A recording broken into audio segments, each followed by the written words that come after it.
El mundo superó los 100 millones de casos de COVID-19 mientras los países luchan contra la pandemia con escasez de vacunas. Entre tanto, continúan los desacuerdos entre la Unión Europea y AstraZeneca por el retraso en la entrega de las inyecciones. Tenemos información desde Bruselas. Perú y Ecuador militarizan sus fronteras para detener la migración venezolana con camiones blindados y cientos de militares en los pasos irregulares. En medio de la pandemia, los venezolanos intentan buscar una vida digna. En su primera semana en el poder, el presidente estadounidense Joe Biden firmó una serie de órdenes ejecutivas para deshacer el legado de Donald Trump. Uno de los temas clave ha sido la lucha contra el cambio climático. Analizamos en esta misión.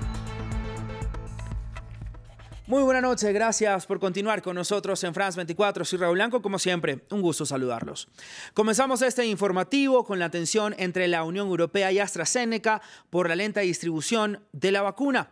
La Unión Europea y la empresa se encuentran en una disputa desde el viernes, cuando AstraZeneca anunció un recorte en el suministro de su vacuna contra el COVID-19 debido a problemas de producción en una de sus plantas. La Comisión Europea le exigió este miércoles que encuentre soluciones para cumplir con sus compromisos adquiridos. Desde Bruselas, Esther Herrera con los detalles.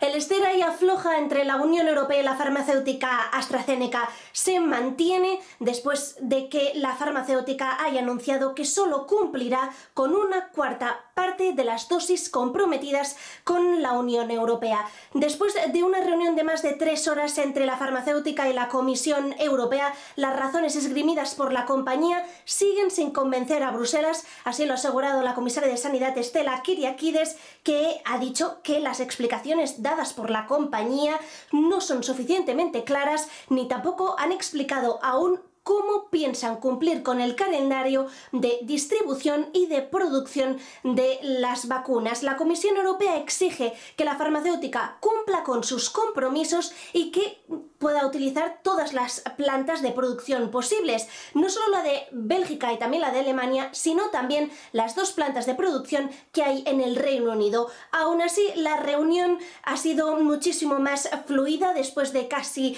varios días de prácticamente guerra abierta entre AstraZeneca y la Unión Europea, pero de momento aún no hay una solución que satisfaga a la Unión Europea. Además, cabe decir que la Agencia Europea del Medicamento se reúne el próximo viernes para ver si aprueba la vacuna de AstraZeneca, aún sin saber con cuántas dosis va a poder contar la Unión Europea. Y es que Chile aprobó hoy el uso de emergencia de la vacuna contra el COVID-19 desarrollada por la farmacéutica AstraZeneca para ser aplicada en mayores de 18 años. Las autoridades confirmaron que en marzo empezarían a llegar las 4 millones de dosis compradas directamente y otras 2.600.000 adquiridas a través del programa COVAX de la OMS. Hasta el momento, más de 56.000 personas han sido inmunizadas en Chile y el gobierno espera vacunar a 12 de los 19 millones de habitantes durante el primer semestre del presente año. Con esto tenemos alrededor de, contando las autorizaciones, la primera autorización, la de Pfizer, fueron 10 millones, Sinovac fueron otros 10 millones y esta solicitaron 6 millones de dosis, por lo tanto tendríamos alrededor de 16 millones de dosis autorizadas en Chile. Camiones blindados y cientos de militares en las fronteras peruanas y ecuatorianas. Esa última estrategia de los gobiernos para frenar la migración, sobre todo de personas venezolanas que en medio de la pandemia intentan buscar una vida digna, caminando durante semanas sin medicinas y con un alto riesgo de contagio. Marina Sardiña nos amplía.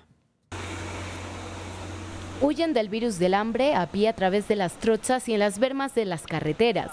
El cierre de las fronteras por la pandemia de COVID-19 en los países andinos no cesa el empeño de miles de migrantes venezolanos que buscan una vida digna para ellos y sus familias. Para nadie es un secreto, para conseguir dinero en Venezuela es muy difícil. Y pues nos tocó venir de mochileros, ya llevamos 21 días mochileando y por trocha. Y pues nos toca pasar un río, caminar monte, con mucho riesgo. Hemos pasado hambre también, ha sido fuerte la cosa. Algunas que otras personas nos ayudan, otras nos tratan mal, nos ofenden, nos insultan.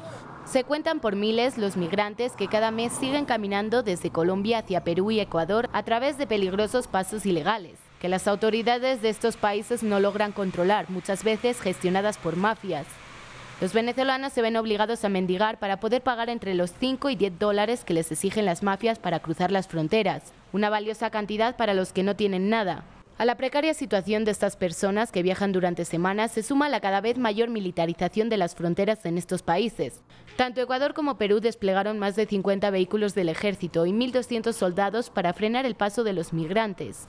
Tenemos un despliegue tanto del lado peruano como del lado ecuatoriano. También hemos observado tropa ecuatoriana de los dos lados de la frontera y creo que eso muestra que estamos haciendo un esfuerzo conjunto para garantizar que cualquier paso de un lado a otro sea por la vía legal y por la vía correcta. Los países de América Latina están sumidos en la lucha contra la segunda ola de contagios por el virus, siendo las restricciones a la migración una de las principales herramientas, argumentando que los migrantes suponen una amenaza sanitaria por el coronavirus.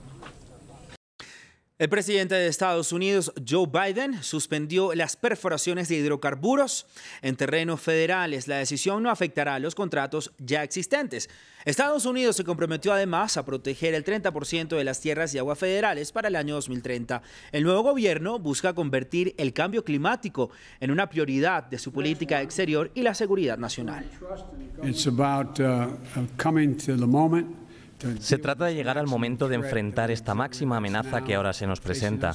Enfrentar el cambio climático con mayor sentido de urgencia. En mi opinión, ya hemos esperado demasiado tiempo para afrontar esta crisis climática. No podemos esperar más. Lo vemos con nuestros ojos, lo sentimos, lo sabemos y es hora de actuar. Además del cambio climático, como prioridad en su agenda de gobierno, la migración es otra de las banderas de la campaña de Biden. Ha revertido, además, a través de órdenes ejecutivas, decenas de medidas de su antecesor, Donald Trump. Un juez federal en Texas bloqueó temporalmente la medida de Biden que suspendía la deportación de inmigrantes indocumentados por un periodo de 100 días. Para hablar sobre este tema, quiero saludar en este momento a Teodoro Aguiluz, director ejecutivo del Centro de Recursos Centroamericanos en Houston, Texas. Señor Aguiluz, gracias por estar aquí con nosotros en France 24. Le pregunto si con este bloqueo la orden del presidente Biden queda anulada en Texas y que prosiguen con las deportaciones inmediatamente. Bueno, definitivamente no es muy buena noticia esto, aunque ha ocurrido en tiempos anteriores también.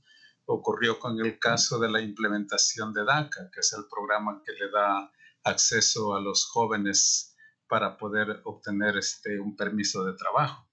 Pero esto es temporal y creemos que viene a suceder en el estado muy conservador, que acordémonos, pues es aquí donde el senador Ted Cruz, uno de los que se envalentonaron para la situación de lo que ocurrió en la toma del Capitolio. El estado de Texas ha sido un estado muy conservador y ahorita en el tiempo del trumpismo, lógicamente este estado se envalentonó más con las milicias racistas y eso lógicamente ha adelantado el hecho de que se suspenda la deportación de las gentes, de las personas que no tienen ninguna protección migratoria, pero que se ha bloqueado por parte de un juez aquí en el estado de Texas. ¿Qué instancia legal sigue y qué pueden hacer las organizaciones defensoras de migrantes para detener estas deportaciones? Bueno, siempre ha habido una actividad de calle, siempre ha habido una actividad continua. Y creemos de que en este momento ya hay un equipo de abogados especialmente especializados en el área de inmigración que han estado trabajando. Y esto, aunque es temporal, está enviando un mensaje, ¿verdad?, de oposición a las medidas que está implementando o está tratando de implementar el presidente Biden. Aunque creemos que este es un lenguaje que se está utilizando que cambia la temática que había venido implementando la administración anterior del presidente Trump. Creemos de que esta situación, aunque es temporal, pues envía un mensaje de oposición a todas las órdenes ejecutivas que está emitiendo el presidente Biden, pero creemos que la lucha por parte de las organizaciones continúa. Señora Aguiluz, gracias por su tiempo y por estar aquí con nosotros en France 24. Que tenga usted una muy buena noche. Ustedes también continúen con nosotros. Hay mucho más para ver aquí en nuestro canal.